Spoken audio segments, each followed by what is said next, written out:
90 का वो दौर हम में से कईयों की जिंदगी का एक ऐसा गोल्डन पीरियड था जिसके साथ हमारी बहुत सारी यादें जुड़ी हुई हैं। ये एक ऐसा वक्त था जहां हमारे पास साधन तो बहुत कम थे, लेकिन अपनों का साथ और हर मुश्किल का समाधान कहीं ज्यादा होता था। वो ऐसा दौर था जिसकी यादें आज भी हमें रुला देती हैं। लेकिन क्या करें, ना तो हम उस जमाने में वापस जा सकते हैं और ना ही वो दौर वापस आ सकता है। दोस्तों, आजकल के सैलून तो कुछ ऐसे दिखते हैं, लेकिन 1980 के सैलून ऐसे थे जिनमें ना तो पंखा लगा हुआ करता था और ना ही उनके पास इतनी सारी क्रीम्स होती थी। उस समय लोगों के पास पैसे इतने कम हुआ करते थे कि वो अपने बच्चों को ढंग की गाड़ियां भी नहीं दे सकते थे। इसीलिए तो हम इस तरह की गाड़ियां बनाया करते थे। इसे बनाने के लिए महज कुछ लकड़ियों का और खराब हो चुकी चप्पलों का इस्तेमाल किया जाता था।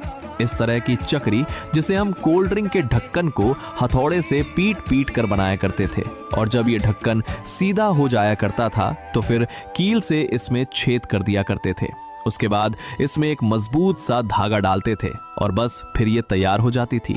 मुझे ये तो नहीं पता कि इसे आपकी भाषा में क्या कहते हैं, लेकिन 80 के दशक में ये हर घर की शान हुआ करते थे।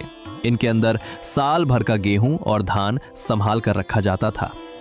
उस समय मोबाइल फोन नहीं था, इसीलिए हमारे गांव और मोहल्ले का नजारा कुछ ऐसा हुआ करता था। आजकल की लड़कियों को तो सीरियल और व्लॉग देखने से ही फुर्सत नहीं है, लेकिन उस समय की लड़कियों का टाइम पास करने का ये सबसे जबरदस्त तरीका था। आजकल तो ऐसे पैसे चलते हैं, लेकिन 90 के दशक में सिक्के और नोट कुछ ऐसे हुआ करते थे।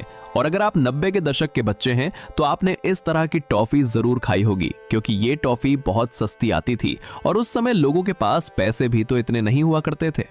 दोस्तों, क्या आपको भी याद है जब आपके दादाजी आराम से बैठे रहते थे तो हम उनके पास दौड़ कर जाते थे और उनसे पुरानी कहानियां सुना करते थे।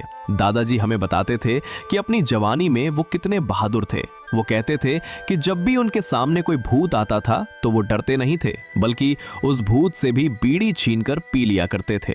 दोस्तों, उस समय हर गांव में इस तरह की एक जगह जरूर होती थी जहां हम अपने दोस्तों के साथ बैठकर घंटों गप्पे मारा करते थे। ये है हमारे जमाने का टेम्पो और हमारे जमाने की वो जीप जो उस दौर में बहुत आम हुआ करती थी। दोस्तों, 90 के दशक में जो घर में सबसे बड़ा होता था वो किसी भी तरह साइकिल सीख ही लेता था, और शुरुआत में वो साइकिल कुछ इस तरह चलाता था, डंडे के नीचे से पैर निकालकर। और जब वो कैची स्टाइल में साइकिल चलाता था तो अपने छोटे भाई को पीछे बैठाना कभी नहीं भूलता था।